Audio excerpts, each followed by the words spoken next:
తెలంగాణలో టీడీపీకి మరో షాక్ తగిలింది.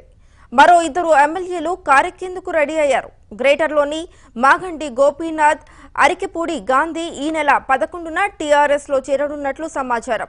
ఈ ఇద్దరు క్యాంప్ ఆఫీసులో సీఎంను కలిసినట్లు తెలుస్తోంది. దీంతో వీరు టీఆర్ఎస్ చేరడం ఖాయమని జోరుగా ప్రచారం కొనసాగుతోంది.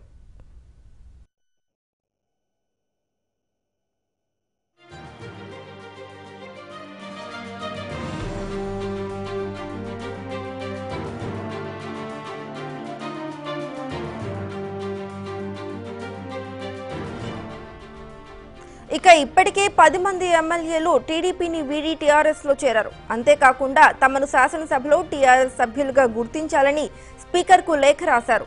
అయితే తాజాగా మాగంటి, అరికెపూడి కూడా ఈ మేరకు ఎర్రబెల్లికి లేఖలు పంపినట్లు సమాచారం. వీరిద్దరితో కలిసి టీఆర్ఎస్ లో చేరిన టీడీపీ ఎమ్మెల్యేల జాబితా 12కు చేరనుంది.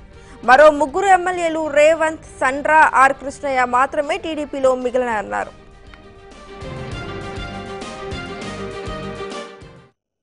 ఇక తాజా పరిస్థితులతో తెలంగాణలో టీడీపీ ఖాళీ కానుందా అంటే అవునని సమాధానాలు వినిపిస్తున్నాయి. రేవంత్ ఒక్కరే పార్టీని ముందుండి నడిపిస్తారా, లేక ఆయన కూడా వేరే దారి చూసుకుంటారా అని తెలంగాణలో రసవత్తర చర్చ జరుగుతోంది. అయితే ఈ నెల 10 నుంచి అసెంబ్లీ సమావేశాలు ప్రారంభం కానుండడంతో టీడీపీ ఎమ్మెల్యేలు రాసిన లేఖపై స్పీకర్ ఏం నిర్ణయం తీసుకుంటారోనని ఆసక్తి నెలకొంది.